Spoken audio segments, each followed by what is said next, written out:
coming in today. I did want to deal with one preliminary matter, which is the issue of the release of the transcript. I've heard complaints from my Republican colleagues about the White House only releasing the transcript from the Biden interview this morning.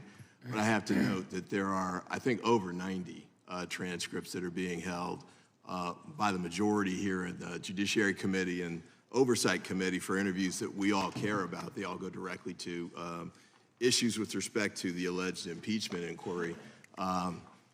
It's kind of the pot calling the kettle black, it seems to me, as an understatement. So I noted too that when the ranking member requested the majority release the transcripts, the chairman objected. So I hope that we can move forward in the mode of cooperation and sharing information. I think it's just reasonable to do. Mr. Hur, I wanted to thank you again for the work you did. I don't agree with everything you wrote in the report, but that's the nature of the business, I think.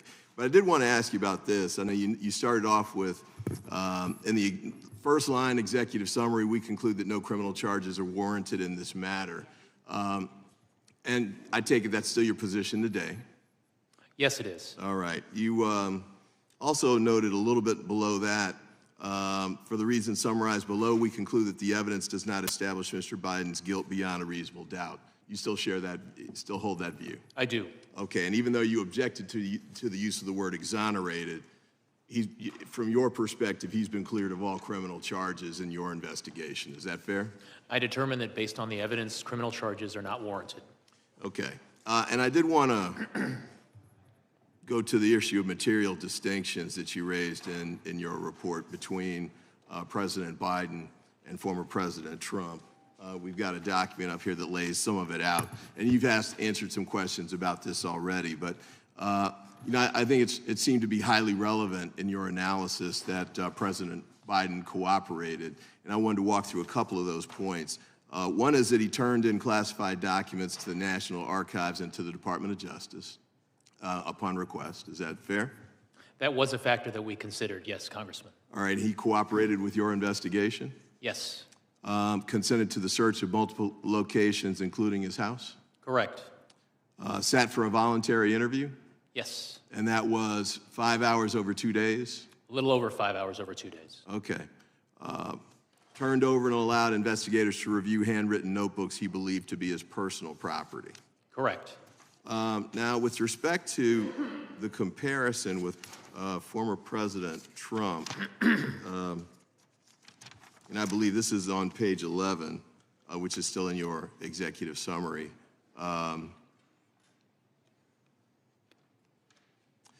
And I'll just read part of this to you. Unlike the evidence involving Mr. Biden, the allegations set forth in the indictment of Mr. Trump, if proven, would present serious aggravating facts. Most notably, after being given multiple chances to return classified documents and avoid prosecution, Mr. Trump allegedly did the opposite. According to the indictment, he not only refused to return the documents for many months, but he also obstructed justice by enlisting others to destroy evidence and then to lie about it. In contrast, Mr. Biden turned in classified documents to the National Archives and the Department of Justice, consented to the search of multiple locations, including his homes, sat for a voluntary interview, and in other ways cooperated with his investigation. That's from page 11 of your report? I see that language on page 11. All right, and you still stand by that language? I do, sir. Okay. And this is this is your report. You take full responsibility for everything that's in the document? I do. I stand by every word in it. All right. All right. Wanted to ask you a couple of questions. One is with respect to the surprising line of questions you got right before we broke about guardianship, which seems to me like a dramatic stretch of the anything that was remotely involved in your report. Did you raise any kind of issues about Mr. Biden needing guardianship or anything along those lines? Nothing relating to guardianship appeared in my report. Okay. And so I guess you made the one point about him being an elderly man with poor memory, but are you saying did you say anywhere in your report that you thought not only would he be unfit to handle his own finances, but he'd be unfit for public office? My report did not include any opinions on those issues. Okay, I see my time is exhausted, but thank you again for your testimony. I appreciate your efforts. Gentleman yields back. Gentleman from Virginia is recognized. Yield to the chairman briefly. I think the gentleman for yielding, I'm just pointing out Mr. Ivey raised the issue of transcripts. He has complete access to every transcript that we have done in the congressional investigation. He could show up for all the depositions, like frankly, I show up for most of those. So he has complete access to that. What we don't have is access to the transcripts of all the witnesses. We only have Mr. Biden, and we don't have access to the audio tapes of all the witnesses, which is will what the we're gentleman seeking. yield? It's not my time. I yield back to the gentleman from Virginia. You're speaking, but it's not your time? It's my time. You yield it to me. All right. I thank the gentleman. Special Counsel Hur, thank you for being here. Your story is an impressive one. Your achievements are impressive as well. You've been a prosecutor for many years, correct? Yes, sir. I was not a prosecutor for more than a couple of years, but I still remember my record in jury trials. Do you remember your record? It'll take me a little time to reconstruct, but I think I could get there. Is it above 500? It is above 500, yes, sir. Okay. Well, I'm curious because the evidence that you outlined in your report is pretty significant when it comes to evidence that after his vice presidency, and I'm reading from your report, Mr. Biden willfully retained marked classified documents about Afghanistan and unmarked classified handwritten notes in his notebooks, both of which he stored in unsecured places in his home. Further, you noted that there's evidence that he willfully retained the classified Afghanistan documents, including the Thanksgiving memo, and had a strong motive to keep such classified documents. You outline what that motive is. Can you tell me what is the motive for keeping the Thanksgiving Day memo? One of the motives that we addressed in the report was that the issue of whether or not a troop surge should be sent to Afghanistan in 2009 was a hotly contested and debated issue within the Obama administration back in 2009, and one in which then Vice President Biden had a significant role, and he felt very strongly about.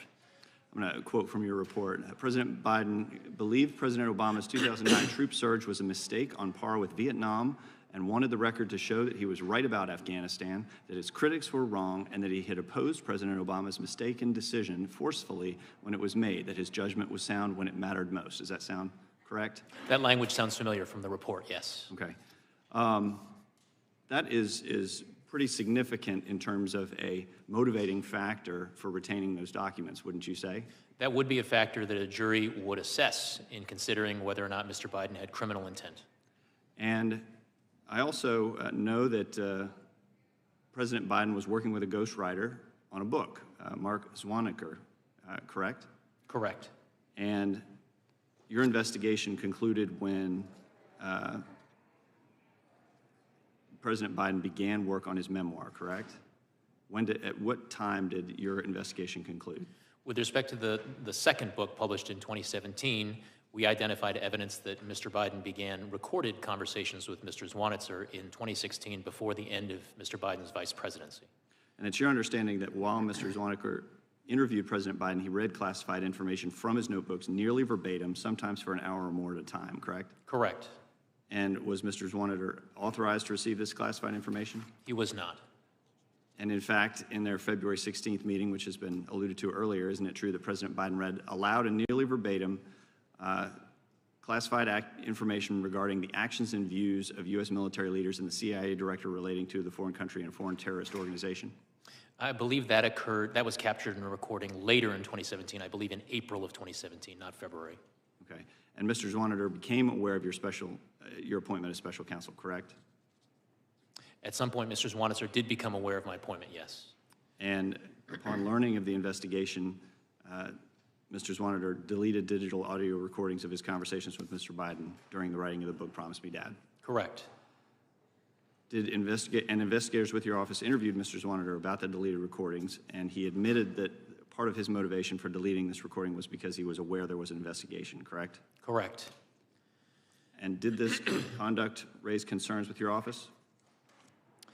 It did. We considered it to be significant evidence that we needed to follow up on.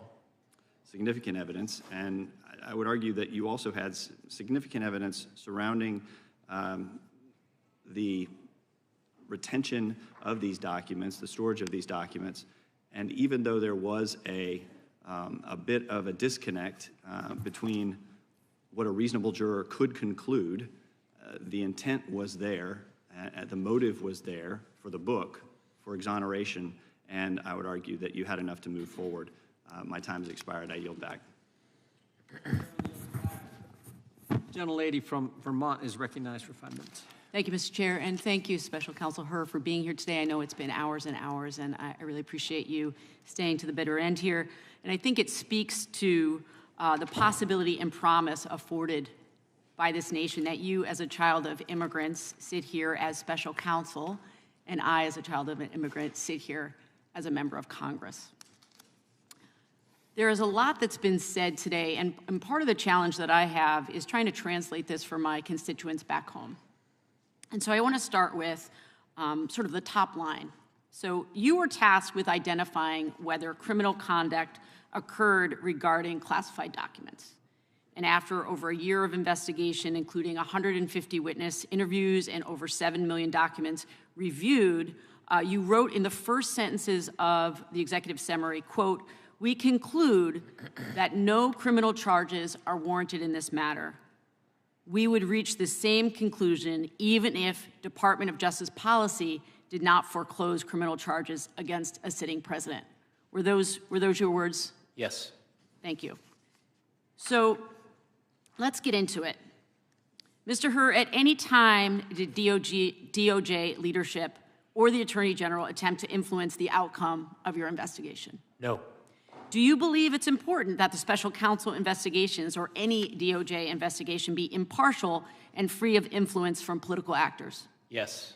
Do you believe you were independent and thorough in your report? Yes. Do you think it's true that you received no pressure from Attorney General Garland in this matter? That's correct. Is it true that you had all of the resources that you needed enabled for you to conduct your interviews, to conduct your investigation, and to complete your report? Yes. Is it true that you recommended that the Attorney General decline to charge President Biden? I submitted a report to the Attorney General explaining my decision that criminal charges were not warranted in this matter. Right, so you said on page 1 of the report, quote, "We conclude that the evidence does not establish Mr. Biden's guilt beyond a reasonable doubt." Is it true that your report ultimately concluded that the evidence did not support a finding beyond a reasonable doubt that President Biden willfully retained classified materials? Yes. Is it true that President Biden cooperated with your investigation? Yes. Is it true that President Biden sat for an interview with you the day after the October 7th attacks in Israel in the midst of an international crisis? He sat for interviews over 2 days, October 8th and October 9th. Thank you. Is it true that that President Biden allowed the FBI to conduct thorough searches of his home and his beach house? Yes. Is it true that your report found multiple possible innocent explanations as to why the classified documents ended up where they did? As part of our analysis, we walked through a number of different explanations that defense counsel could present at trial if this case were charged. And as you said on page 6 of your report, quote, "In addition to this shortage of evidence, there are other innocent explanations for the documents that we cannot refute." Your report reads— I see that language, yes. Thank you.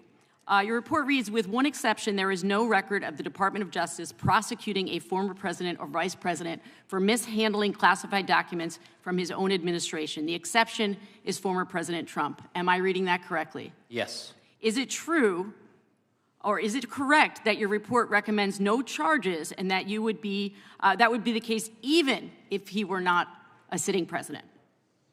Correct. So what we've had today is hour after hour after hour of trying to distract us from the clear statements that come through this report.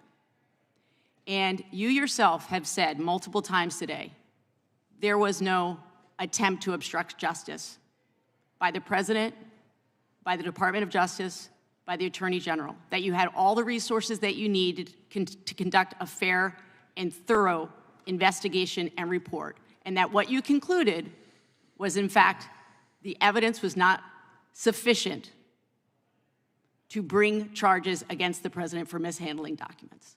I thank you for being here today. I yield back. Gentlelady yields back. The gentleman from South Carolina is recognized. Mr. Chairman, I'll yield to you such time as you may consume, sir. Oh, I appreciate the gentleman yielding. Mr. Hur, why did the White House lawyers go look in the first place? My understanding is they went to the Penn Biden Center. Why'd they go look in the first place? My I mean, look for classified, mishandling of classified, look for classified documents. Why'd they do it? What we identified through our investigation was that at a certain date, members of the president's staff went to the Penn Biden Center in order to get a better handle on what the information, what kinds of evidence and what kinds of materials were at the Penn Biden Center. Were they specifically looking for potential documents that were classified, or was it a broader initial look? My understanding is that it was a broader initial look, and I'm looking at Chapter 14, page 257 of my report about a visit in Right. March 2021 to the Penn Biden Center. Okay. In March. In March of 2021. And was this after the Justice Department began their investigation into President Trump? I confess I don't have the date of the beginning of the investigation into President Trump at hand, Chairman. I believe it was the same month. I mean, I believe it was after. So I was just curious of that. Now, one other thing I think is important for folks to understand is President Biden had this information everywhere. I mean, you said they initially went to the Penn Biden Center. Which location was it at? Do you remember when they initially did their look? Was it at the transition office? Was it at the temporary Penn Biden Center in Chinatown? Or was that at its current location where the Penn Biden Center currently sits here in, final location, I guess, in D.C.?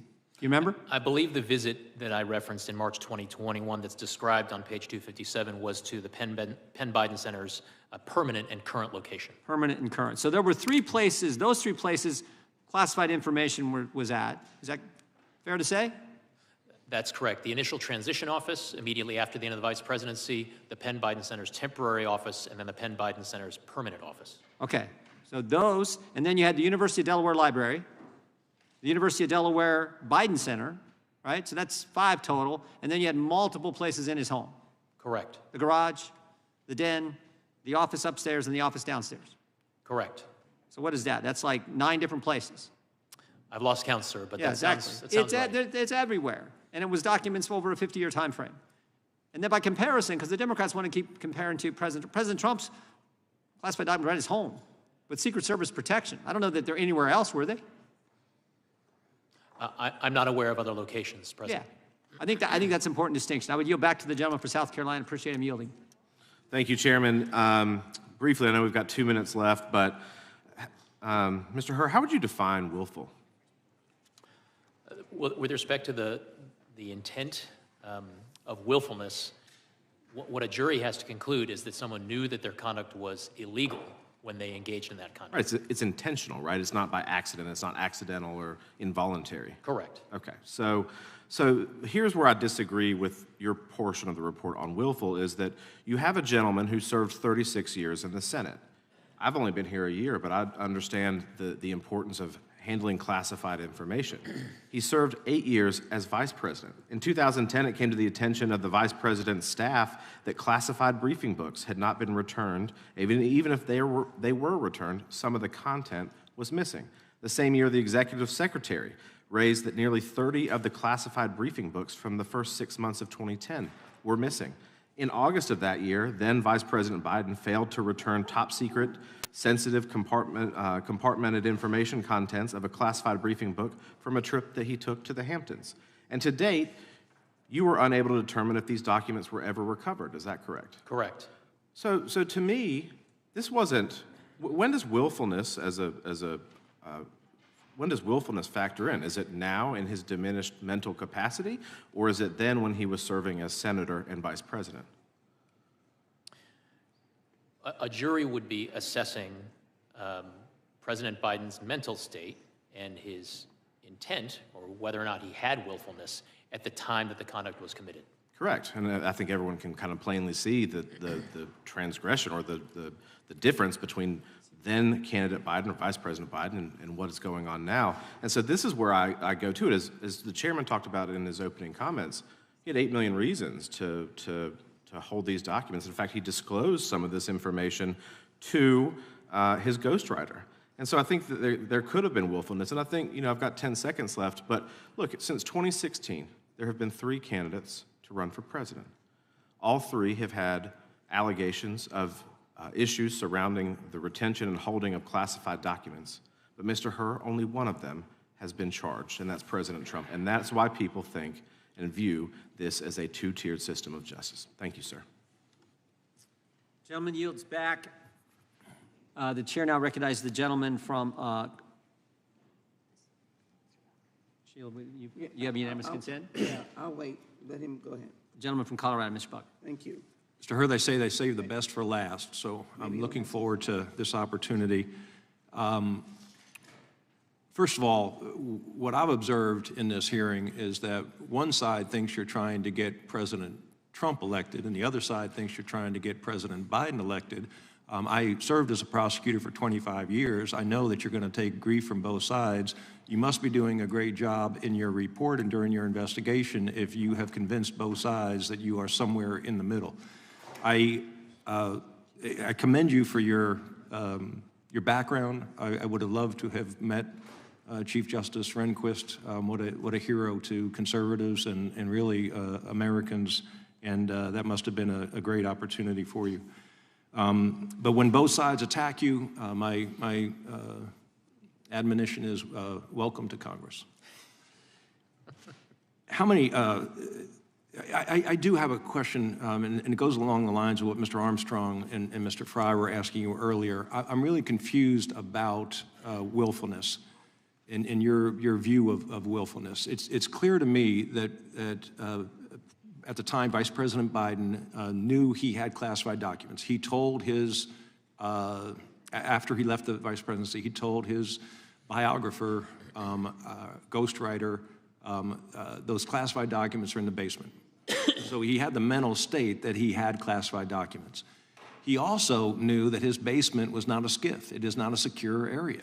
And so at the point, if at that point in time he said, oh my gosh, I've got to call the archivist, I've got to call Secret Service somebody and get these documents taken away, perhaps he has this defense of acting as quickly as he knew about the documents. But I don't see where the willfulness is missing when he had those two. The element's pretty clear.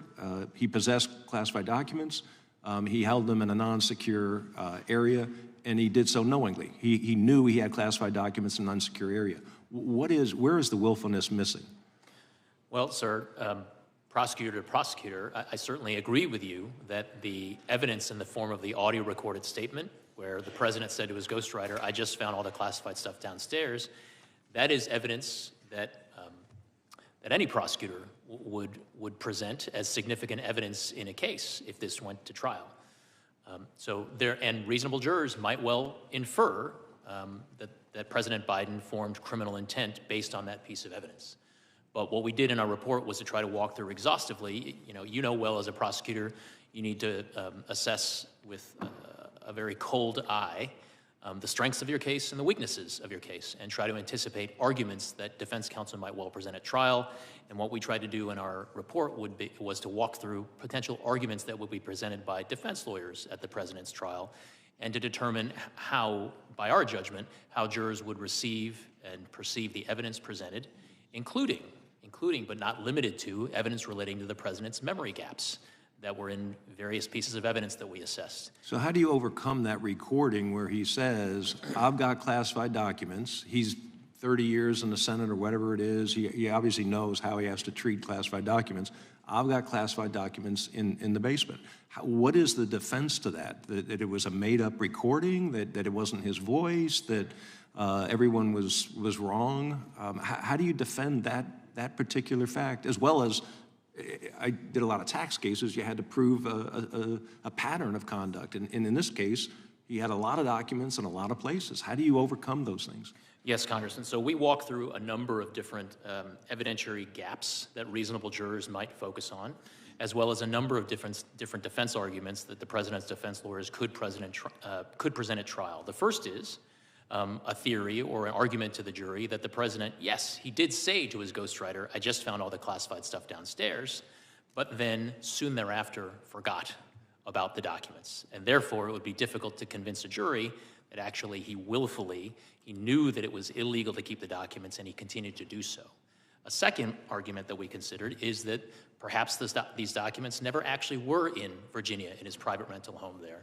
Perhaps the documents were there by virtue of staff or himself having those documents at the Delaware home from the time that he was still vice president all the way through the time of their being discovered. And finally, another theory that we walk through in the report is that there were 2 folders of marked classified documents relating to Afghanistan found in the box in the president's Delaware garage. One of them contained national defense information, and the other, it would be a more difficult task to persuade a jury that it did contain national defense information. So that argument would be premised on perhaps the president was referring to the one folder that didn't contain national defense information, but was not. It would be difficult for the government to prove beyond a reasonable doubt that he possessed the one that did contain national defense information. So I just laid a lot on you there, but we do our best to explain that at some length in the report. Thank you. I yield back. Gentleman yields back. Mr. Chairman, Gentlelady from Texas recognized. I thank you. There's been a lot of time being shared, Mr. Chairman. I ask your very brief indulgence. Wait. You got a unanimous consent or you asking a question? Your brief indulgence on unanimous consent dash question.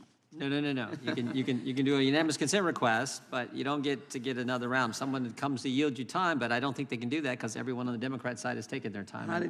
You know that I appreciate the gentlelady from Texas, but you don't get to go 2 rounds. I'm not trying to go 2 rounds, but You got a unanimous consent request, you want in the record, state so. If not, then I am close the getting base ready hearing. to do the unanimous consent request, hoping that someone would come through the door. I ask unanimous consent. it could only be a Republican because all the Democrats have spoken. I ask unanimous consent that we add to the record as stated from page 1 of the executive summary. We conclude that no criminal charges are warranted in this matter. We would reach the same conclusion even if the Department of Justice policy did not foreclose criminal charges against the sitting president. I ask unanimous consent that that sentence be put in. Secondarily, I ask unanimous consent and a Unanimous reference. consent to add something to the record that's already in the record. God bless you. We'll do it. Thank you. And I add, with the emphasis of Sheila Jackson Lee does not have, and I particularly ask that this be added to the record that Mr. Hur stated that Biden couldn't recall when his son Beau died. I add unanimous consent out of an article in Politico and indicate that there was no mercy given to Mr. Biden and no mercy given to him in the decision Without of this report. objection, so entered. Mr. Hur, even though there wasn't a question there, do you want to respond to any of that? No, Chairman. All right. Mr. Hur, we want to thank you Thank for you. I being yield here back. today. And we wish the best to you and your family. This concludes today's hearing. We thank our witnesses for appearing before the committee today without objection. All members will have 5 legislative days to submit additional written questions for the witness or additional materials for the record. Without objection, the hearing is adjourned.